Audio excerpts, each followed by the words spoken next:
Magandang araw po sa inyong lahat. Kumusta po kayo? Sana ay nasa mabuti kayong kalagayan. Let's talk about another medicinal plant, and this time it is makahiya.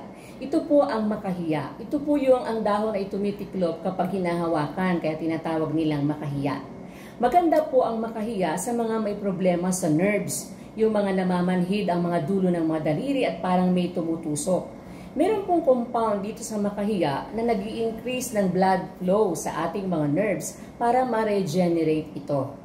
Alam ba ninyo na mahusay din po ang makahiya para sa mga babaeng hindi nire-regla ng regular, yung mga may problema sa menstruation o mayroong dysmenorrhea, sumasakit ang puson kapag nire-regla.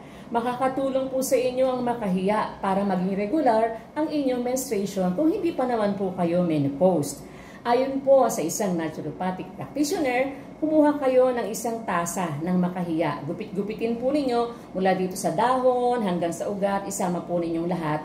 Pag nakaipon kayo ng isang tasa, pakuluan po ninyo sa 1 litrong tubig sa loob ng 10 minuto. Palamigin ninyo at yun ang inyong inumin, gawin yung agua tiempo. Makatutulong po sa inyo ang makahiya para ma-regulate ang inyong menstruation at ang inyong problema sa nerves. Pero syempre, hindi naman po natin sinasabi na hindi na tayo magpapatingin sa doktor kung tayo mayroong nararamdamang sakit. If symptoms persist, consult your doctor. Pero makatutulong po sa inyo ang pag-inom ng makahiya kung kayo ay mayroong problema sa menstruation at sa nerves.